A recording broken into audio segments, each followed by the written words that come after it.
Welcome back on the AM show. And of course, as the rains have hit over the last few months, we have been contemplating what to do, especially here in Accra. When the rains come, we have our hearts literally in our mouths. Certain places get flooded. We have quite a situation. Some people have lost their lives already this year. Well, today we have a conversation with the Accra Metropolitan Assembly's Director of Public Health. I'm talking of Florence Kuukyi. It's all about what has happened, what we're doing, and what we can actually do moving forward. But to start the conversation off, we're joined by a representative from the Ghana Meteorological Agency. Joseph Potofi is Director of Forecasting. He joins the conversation. Mr. Potofi, a very good morning to you, sir. Good morning. Thank you for having me. It's a pleasure having you.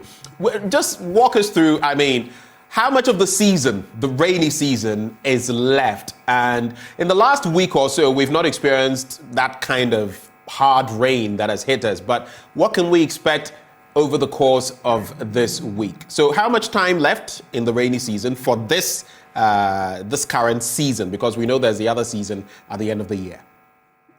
Yes, for the coastal and the middle belt, I think temperatures are showing that we are almost out of the system. However, There are some pockets of development that is occurring along the Guinea coast that may affect it. But we will not be expecting very strong wind, high rains, and the thunderstorm and like. Those things are over now because of the temperatures that we are having along the Guinea coast. However, I can see that the northern part of the country are getting into their major rains. Yeah.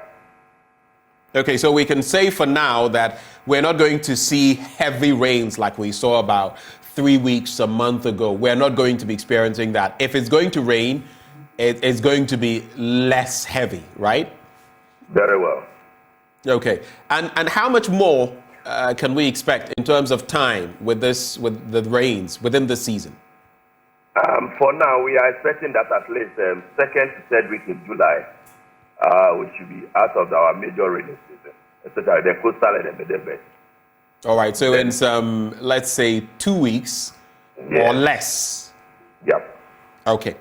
Now, what then can we expect of the second major rainy season? I know you can't forecast as of now what it will be like, but we know that while that one tends to be shorter, it is heavier. Around what time can we expect, per your projections, the rains to set in for the second belt? And what can we expect? What normally happens within that cycle? Yes, by September, we should be expecting the minor rainy season along the coast and the middle belt. And yes, as you said... Did you mention a month? I think I missed that. Yes, September. September, right. Yeah, September going. We should be expecting the minor rainy season. And though the time is very short, at times it can be very devastating. So when we get there, we'll be looking at how the system is behaving and then we'll advise the public accordingly. Right. How about the northern belt? You've not specified much about that, and maybe the forest areas, the Bono area, Bono East, the Techiman area as well, among others.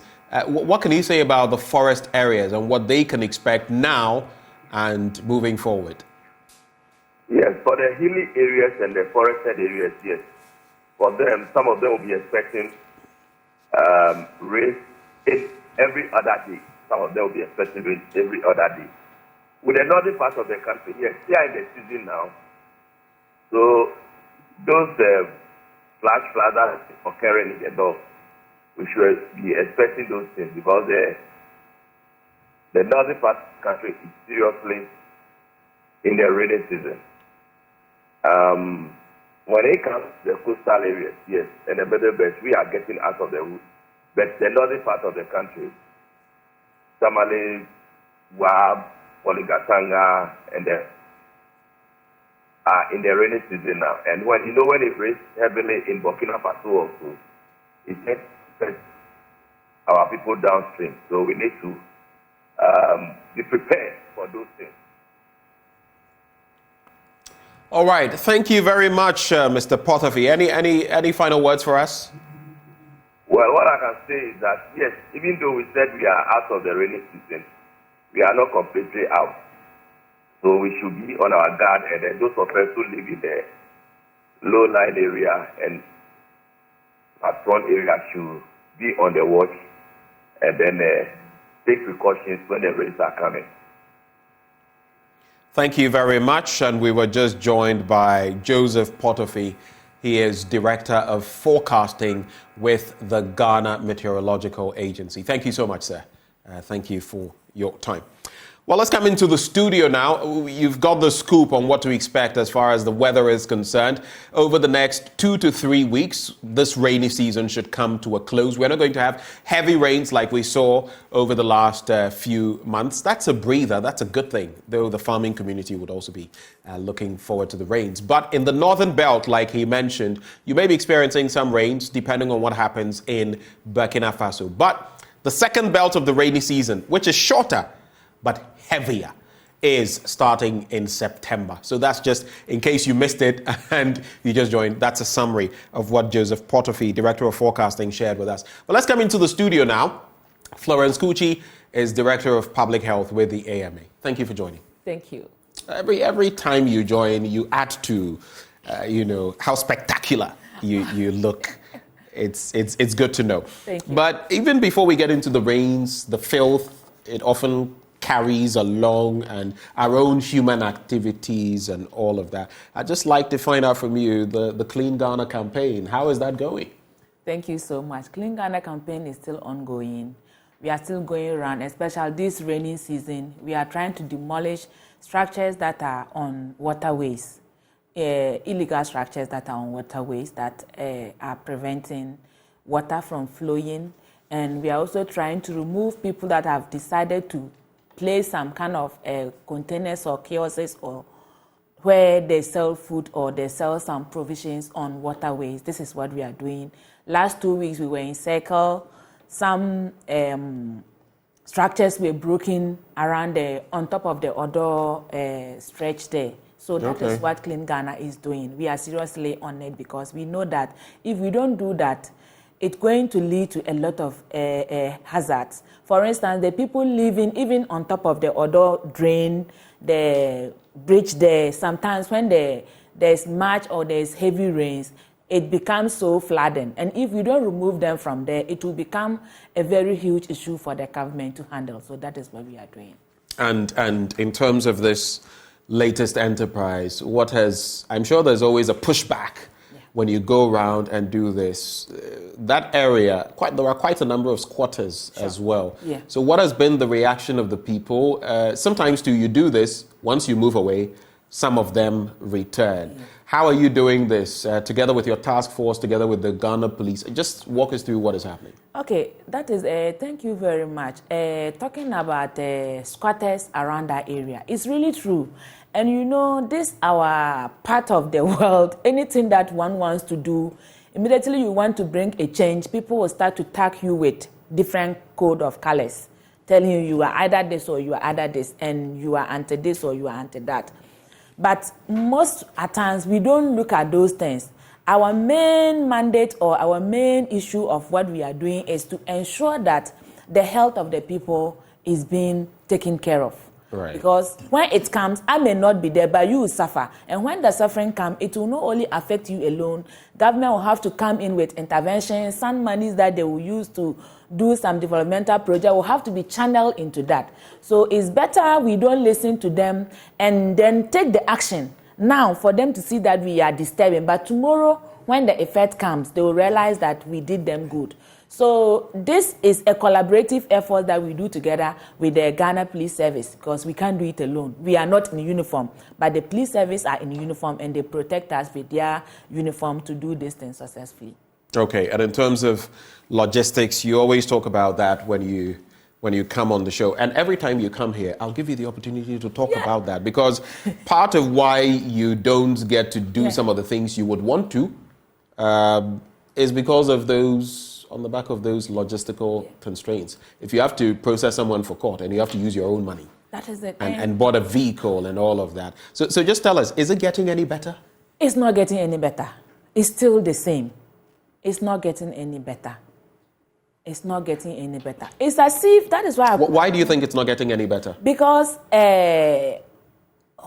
when we started this year, you are here. I think you've been covering government donating vehicles to this agency, donating these items to these people. Have you ever heard that they have donated something to the environmental health sector? No. Are you telling me that while we keep touting making Ghana clean, making Ghana the cleanest city in Africa and all of that, at the same time, we're not even investing resources in our sanitation sector to ensure that we can meet those targets? Investing resources in the sanitation sector, let me say, the sector, the resources have been, let me say, for instance, the garage project is a long-term flood improvement infrastructure. It is there, they are working on it. But when you put the resources on the project, and then you leave the people who are supposed to supervise to ensure that the project is done well, sometimes there are lapses. For instance, environmental health officers and for that matter, waste management practitioners are the key to sanitation in the country. But when it comes to taking care of these key officers in the country, it is not done. Environmental officers are being left out at the hood. It's like when anybody is doing something, then they realize that we are going into the community. We need the environmental officers because they are with the people. Then they come for you. But the government is not trying to come all out and say, yes, these are people that we have opened schools and we are training them. They are coming out. Let's resource them to do the work we want them to do. Always, I say that any country that relegates the environmental officers at the back is not going to succeed in sanitation problems.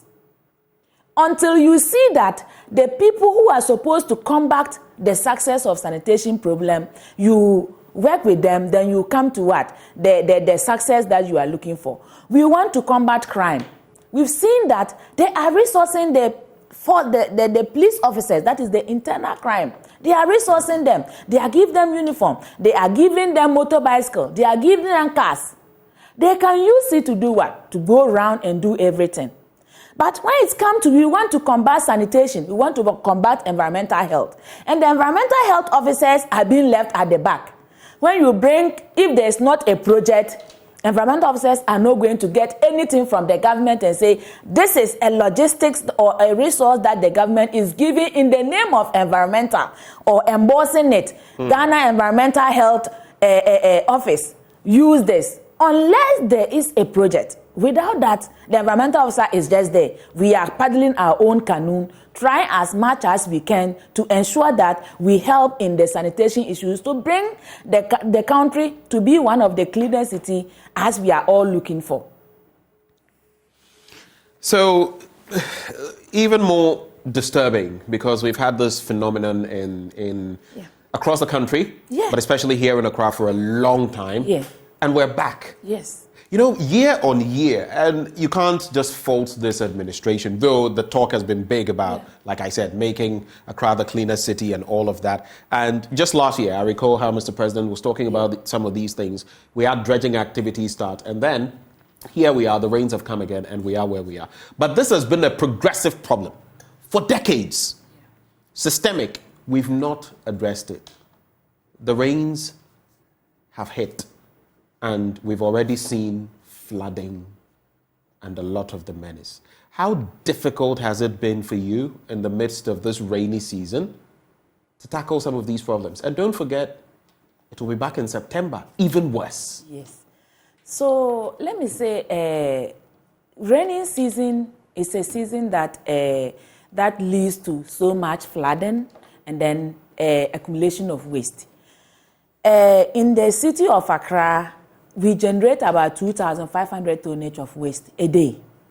And out of these 2,500 tonnage of waste that we generated a day in the Accra city, about 87% of it is being collected. And Ghana is trying as much as possible to move from the linear waste management system into the circular economy waste management system. So the remaining 13 tons or 300 tonnage of waste that we see in there, that is what is causing the problem. And when it starts to rain, I don't know whether people have huge or stores of refuse in their homes. That's the time people come out to dispose of refuse through the rain waters, forgetting that what they are doing at the mainstream. Maybe in Accra metropolis, we are trying as much as possible to prevent some of these things. But the issue is we are at the receiving end. So whatever somebody does at the upper side comes down to cause a problem for us. And that is what we are seeing. So it's really difficult because Accra Metropolitan Assembly, at least if we don't have at all, we should have about 3 or 4 compact trucks that will help in evacuating refuse in the city. How many do you have now? Let me say we have 3. 3. We have 3, but as in all the 3 are in good shape is another question. So in what shape are they? So I'm not sure, but I know that 2 are working. 1 is not in good shape. 1 is not in good shape. And then also looking at the distance from Accra to where we dispose of the refuse is also another one. In Accra, we don't have a landfill site due to a site issue. So land waste is being transported from Accra to Insumia in the eastern region. And you wow. Yes. From Accra to the eastern region? Yes, to Insumia. That is how... But that will be quite a strain on logistics. That is it. Is it because the landfill sites and others in Accra are no longer usable, so to speak? The landfill sites were not properly managed. We don't have a well-engineered landfill site in Accra. So that is why we are bringing in the waste separation, the waste segregation. So that when you segregate your waste into recyclable and non-recyclable, the recyclable ones will become a resource for you, the generator. We are now making people to see that the waste that they are generating is not something bad. Yeah. It becomes bad when it is not properly managed. But when you manage it well, it becomes a resource in transit. So now, you can imagine what people are doing. They are just pushing everything into the drain. And some too, when you go to some communities, they put metal wires or metal gauze inside the drain between their homes and then the other side to prevent any runoff debris into their place. So when the runoff gets to stuck behind the metal gauze, then it also leads to another issue. So we ourselves, we are also causing the flooding that we are seeing. So when you segregate your waste, we have people that buy paper. We have people that buy plastic. And then the non-recyclable one, that is the organic one, you can also use it to make compost. And this compost can be used to green our open spaces. So the government alone cannot manage waste because waste is generated by everybody.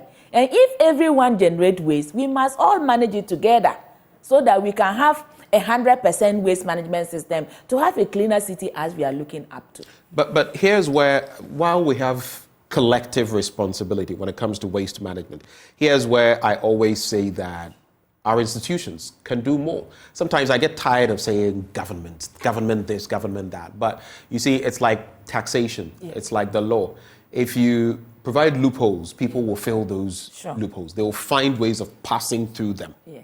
In other jurisdictions, there are things you cannot do when it comes to waste management and all of that. Why do you go to other places and everyone has a bin? They go to the nearest. Yes, you may see filth in some secluded areas, but everything is regimented.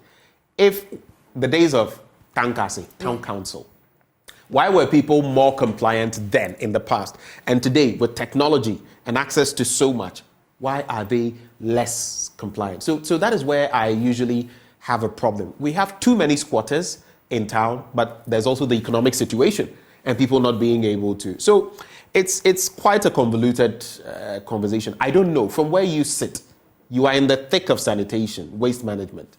What do you think we can do in that regard? You see, you just mentioned during the time of the Tankasi, people were compliant, but now the compliance has reduced.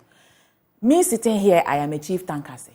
Oh yeah, I'm a chief tankasi. I go around to do sama to take action against people. But gone were the days when the government, those tankasi used to have 100% backing from the government. The government used to see tankasi as a key player in sanitation, in environmental health, in public health. I'm not saying now the government is not seeing it, but the resources or the logistics that were being given to the then tankasi is no more than. That time the tankasi was with the Ministry of Health. Because so whatever was being provided, Ministry of Health, the tankasi has their own. But now, the tankasi has been removed from the Ministry of Health to the local government ministry. And when we even came to the local government ministry, now we don't even know where we are. We don't have a head at the local government ministry. We don't have a head at the local government service, the local government service there. And then the Ministry of Sanitation is not. We are not also having a head at the Ministry of Sanitation because we don't belong to the Ministry of Sanitation. So now the environmental health officer under the local government ministry is stranded. We don't even have a budget on our own. We depend on the central administration budget. How can we go forward? But then, gone were the days when the environmental officer has their own budget. That comes that this amount of money is for this, is for that, is for this. And then it's being released for them. Now, information flow is not there. We don't have anybody at the local government ministry. So when you even write your report and you have your challenges at the district level, when you channel it to the regional level, it ends there because there's nobody at the top there that will collate it and go to, let me say, departmental meetings at the national level where the minister is. To tell the minister that these are the challenges the environmental officers are facing in the communities that they will be attended to.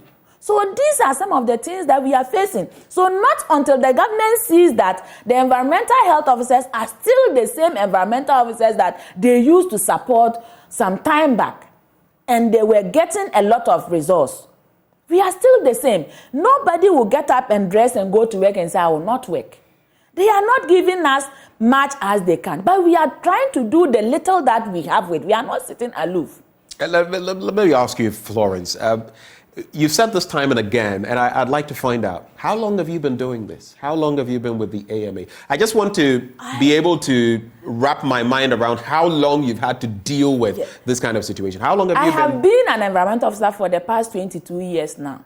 Let me say 22 years? Yes, I'm going to 22 years. I've been an environmental officer for getting to 22 years. You started doing this sometime in 2001 or 2002? Yes, 2002.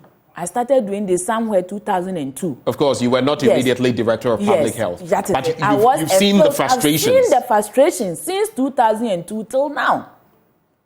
Wow. You understand? And I came to AMA in 2018, and we are still struggling with the same thing. So where did we go wrong? Is it that when we were brought from the Ministry of Health to local government ministry that we went wrong? If that is it, then they should send that back to our mother ministry so that we know where we belong to. So when they are talking about human health, environmental health is there. It's a branch of public health. Then it is there. So because we are supposed to decentralize and be with the people at the grassroots, and the logistics are not coming, then the accounts will say yakoya na yabai. So 2002 thereabout, sanitation officer, but with the AMA since 2018. Yes, please. And all through, these are the frustrations. These are the frustrations. In other words, you're saying here and now that if we don't change these structures, the system in place, we're going to keep playing this game. I mean, yes. I want us to put this into context, Ghana, because we keep saying we're going to work at ending flooding, especially in Accra, which has become perennial. It means if we continue like this, we might as well go to sleep and forget dealing with the flooding situation, right? Yes, because if let me say you are working on a flooding issue at the local government ministry that is hosting this huge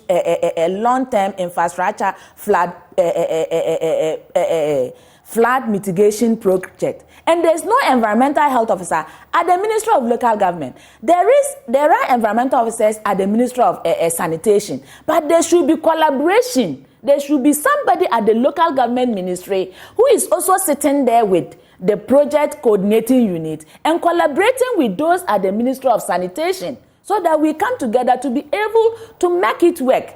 So if you think that you will not create a place, we were moved from the Ministry of Health from 1994 to the local government ministry. And that is where the whole thing started. I am a bit curious. Over the last, let's say, 2 to 3 years, in terms of the work you do and the rains hitting, have you seen any improvement in what you do versus... I get it, you have the logistical constraints, but are we at least making any progress? Sure, we are making progress because before the rain set in, we have our activities that we do. We have the long-term activities and the short-term activities. Some of the short-term activities, what we do is per information from the Ghana Meteorological Agency, we get to realize that this is the time the rains are getting in. Then we come in with awareness creation, education, and then sensitization campaigns in the community. We go to churches, we go to the market centers, all public areas to educate them on how to manage their waste or how to be able to ensure that they don't lead to or they don't help in the flooding that we get. Maybe you need to manage your waste in this manner. You don't dispose of your waste into the drain. You have to do A, B, C, D. So we do that. Then we come in with drain desilting. Then we desilt and maintain all our drains. Then we map up the flood-prone areas. And that is where we intensify the education. So when you look at this year, some time back, you could see that around Kaneshi, first flood, there used to be a lot of flooding. But now all those things are things of the past. So we cannot get it 100%, but we started somewhere and we are getting somewhere. And I believe and know that in a short future, we will also get there. Right, in the near future. I mean, even if bit by bit we're getting there, it's just that we must accelerate this. Because if you look at the cost, global warming, climate change, what it's doing to our weather, and what the cost of not dealing with flooding is going to give us in the near future, then it makes a lot more sense to invest those sums of money to curb flooding, and then we can save lives, property, and all of that. But again, I'd just like to find out, do you get criticized, do you get negative feedback from even the institutions you deal with sometimes because you come on this show and talk about some of these things? We are in the human institution. It's not everybody that will like what we are doing. But because you're obviously making some people uncomfortable. Yes, it's not everybody that will like what you are doing. But me, what I say is, if I know what I'm doing, I am on the right path. I am not listening to those who are criticizing me. So, because when you criticize me, it means I'm doing something good. You make me to do the right thing. No, when a tree is not ripe, nobody will throw a stone on it. Okay. Yes. Right. That's an interesting proverb you just put in there. I have a comment for you, though. This one is from Seth Owusu-Kumi, who says, and I can't read the end of what he says because I don't feel it's justified, but he says, Mr. Akakpo, the problem is not logistics. Give them everything they need. They will take them home. We are in an integrity crisis. Is that also reflective of part of the problem that some of your officials, when logistics are given, you personalize them? I mean, I've known that this is true in some state agencies and even in private entities. Is this true as well for the AMA? I don't think somebody will give me a vehicle or a transport to use it for monitoring. I'll take the transport and go and put it in my house and come and be working. Well, we've seen it happen before. I haven't seen. I mean, maybe not with the AMA, but we've seen it in other institutions. And I don't think you will give me money for, let me say, prosecutions, and I'll go and spend that money, and then go and rent a taxi and send a sanitation defaulter to court, and then the same thing, send a sanitation defaulter and pay the money and send the person to prison. Or go and put somebody behind the police station and use my own money to go and feed the person. Maybe that is what he is thinking, but I don't think it is real. Because where there comes the FABI Mensa womb, but it is just a minute that could be that, but it is not. So the rains are thankfully the season, this first season, is coming to an end. What would you say your achievements have been within this season? Oftentimes we are sitting ducks because we wait, the season catches up with us, and then, hey, we are running around like headless chickens. Yeah.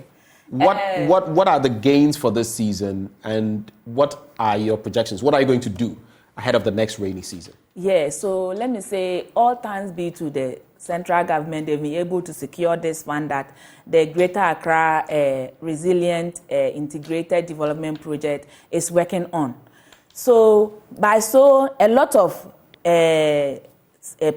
drains are being built. Both secondary and primary drains are being built. So they are making way. They are building retention ponds somewhere to also ensure that when the runoff water from the higher side comes down, they can retain there for some time for releasing bit by bit. And I think this year, we've not even experienced much flooding due to that project. And as I said, it's a long-term project. And by the time it ends, maybe somewhere 2026, flooding is going to be a thing of the past. So it will not just be totally. Once a while, some fluctuations will come. I mean, even in developed economies, once in a while. But there it is highly torrential rain. Yeah. So I think we are making a headway. And about 2 to 3 years, we will not sit here discussing Ghana, Accra flooding again. How I wish that were now. Yes, because we've had these conversations since for about the 90s, 3 to 3 years, going to 2 to 3 years, we won't sit here to discuss about flooding in Accra again. And I know the government will also do the needful to see the environmental officers as key players and make sure that as much as the infrastructure is going on, the logistics for the technical officers to also do their due will also be given to, and then we will all be in a happy mood, in a clean city, devoid of any flooding in the country. How much is allotted to you? How much was allotted to you this year? As I said, environmental officers, we are not even a department in the assembly. You become a department, you have an amount allotted to you when you become a department. Your budget is with the central administration. So I cannot say I may have a budget about 3,000 or 30,000 for the year to do 1, 2, 3. But if I write the memo and it goes to the central administration, there's money, it will be given to me. But if there's no money, it will not be given because monies from the central government is given to a department to manage. But if you are not a department and you are a unit, and that is why I even say there is a structural anomaly here. When you go to the assembly level, we are under the health. The health is a department, and the environmental health is a unit under the health. But the health hasn't decentralized to the local government ministry. So how are we a unit under a different ministry? So you can see the anomalies that are there. So until they correct all these things, we will continue to be where we are. Yours is it's like a Pandora's box. Your problems are many. I'm telling you. Well, this one also. But we thank God that you're so strong and you do the work that you continue doing for God and country. Before your final words, though, how close would you say we are to making Accra the cleanest city in Africa? We are almost there. Almost? We are almost there in making Accra the cleanest city. As I'm speaking with you, we are having an international conference going on. We started on Monday, we'll finish tomorrow, God's willing. Being organized by C40 cities on solid waste management financing. And it is solid waste management. It's not only in Ghana. It's a critical issue in almost all the countries around. And we have about 7 or 8 countries that has come together on this conference or training that we are going through to ensure that when we go back to our various countries, we replicate what we've been taught and how to help in waste management financing to see that we have cleaner city. When I see Ghana, we are trying because other countries at the 21st century, they are still practicing linear waste management. But we are practicing the circular economy. Generation, separation, transport, treatment before final disposal. I think we are making a headway. We're close. We're making a headway. We are making a headway. And I'm sure if we invested more resources, we'd Yeah. be able to even accelerate this further. Yeah. Your final words, but one last thing came to mind. So as you give us your final words, I'd like you to rope it in. We've spent a lot as a nation on open defecation in terms of health, in terms of prevention, in terms of the consequences. What is Ghana's state when it comes to open defecation? What do you see when you go out there? Because it also feeds into the health and sanitation conversation. Yeah, I can say Ghana open defecation is reducing. Because due to the implementation of this Gamma project, now it has been rolled to Kumasi. They are also having another fail of this project there. And there are other NGOs that are also rolling out, UNICEF and others that are also rolling out in the northern sector and the middle belt. So I think gone were the days when we were doing open defecation count. Within a period of about 5 minutes, you should count not less than 30 people coming to do open defecation.